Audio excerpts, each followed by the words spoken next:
हाय दोस्तों, आप सब कैसे हैं। आशा करती हूँ कि आप सभी लोग अच्छे होंगे। दोस्तों, आज हम एक नई हॉरर स्टोरी की शुरुआत करने वाले हैं। आज हमारे हॉरर स्टोरी का टाइटल है मंदिर के पुजारी की प्रेत आत्मा। चलिए दोस्तों, फिर इस कहानी को हम सुनते हैं। आज मैं बहुत खुश हूँ क्योंकि आज पूरे 11 साल बाद अमेरिका से मेरा दोस्त अपनी पढ़ाई पूरी करके वापस लौट रहा है। उसने भौतिक शास्त्र के विषय पर पीएचडी की हुई है। उसका मानना ये है कि दुनिया में जो भी कुछ हो रहा है उसमें कहीं ना कहीं फिजिक्स छुपा हुआ है। खैर, जो भी हो, पर इस कहानी में ऐसा तो क्या हुआ कि उसकी फिजिक्स भी काम नहीं आई। चलिए आज हम इस कहानी को पूरी तरह बताते हैं। जब वो अमेरिका से वापस आया तो सीधा मुझसे मिलने के लिए मेरे घर पे आया और आकर ही मुझसे गले मिल गया। मैं भी उसे देखकर बहुत खुश हो गया था। मैंने बोला, अरे शिवम, अमेरिका से कब लौटा तू? मुझे बताया भी नहीं। आज ही लौटा हूँ। तुम्हें सरप्राइज़ देना चाहता था, इसलिए मैंने तुम्हें कुछ नहीं बताया। और बता, क्या चल रहा है? घर में सब कैसे हैं? मैंने कहा, सब बढ़िया है और घर में से भी सब अच्छे हैं। घर में तू बता, तू कैसा है? तुम्हारी पढ़ाई पूरी हो गई क्या?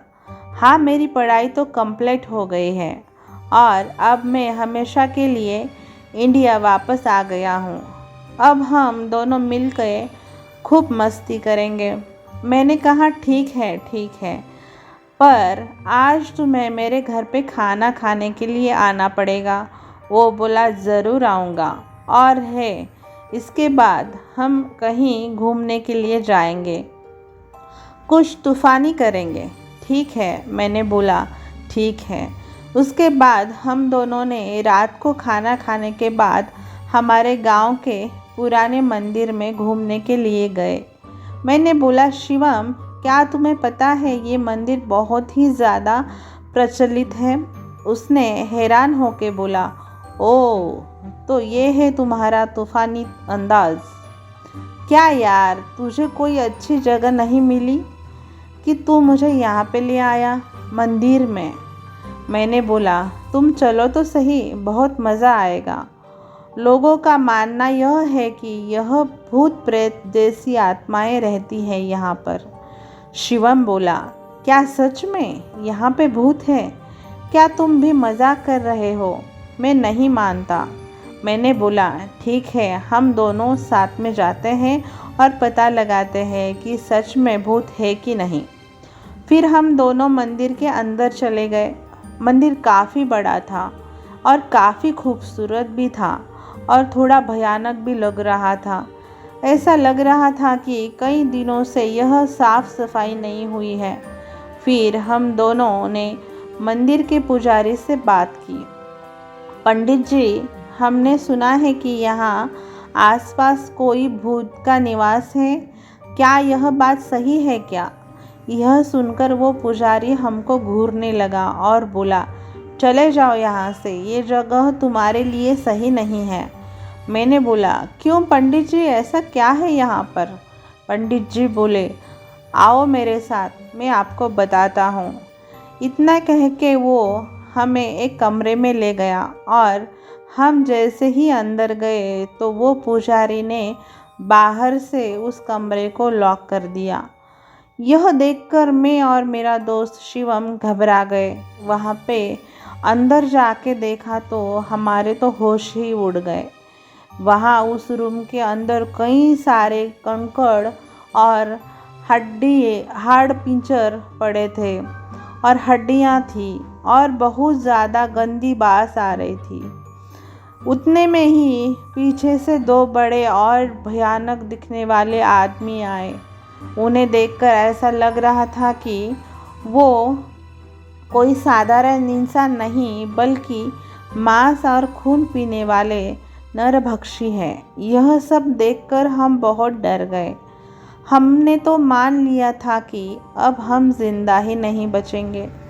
फिर उन दोनों ने हमें कस के पकड़ा और हमें एक कोने में ले गए। फिर हम दोनों ने बहुत चिल्लाया, बचाओ बचाओ बचाओ, लेकिन कोई बचाने के लिए नहीं आया।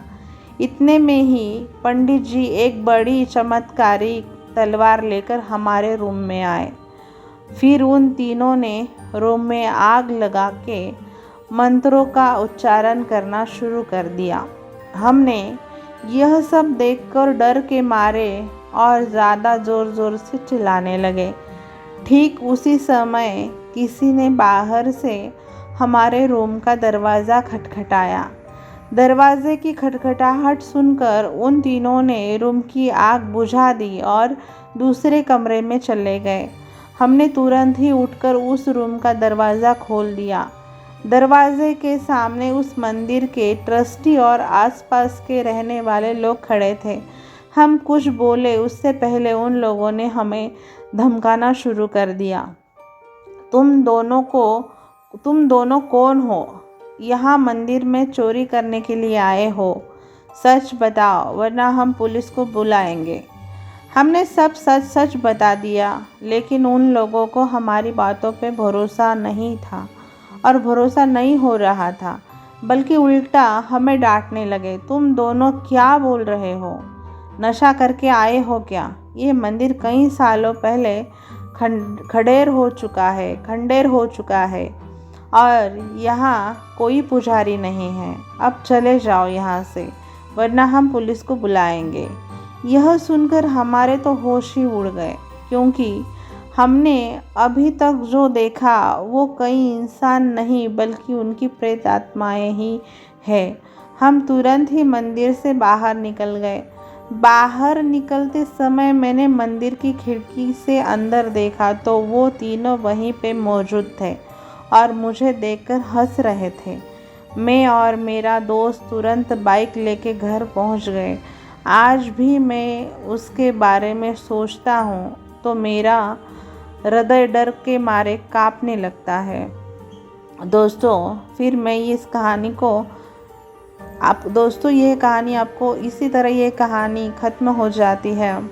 और दोस्तों, आपको यह कहानी अच्छी लगी हो तो आप कमेंट बॉक्स में लिखना ना भूलें, और आप हमारे चैनल पर नए हो तो सब्सक्राइब करें, लाइक करें और यह कहानी अपने दोस्तों के साथ शेयर करना ना भूलें। तब तक के लिए बाय दोस्तों, कल मिलते हैं एक नई कहानी में। दोस्तों, अपना ख्याल रखना, बाय।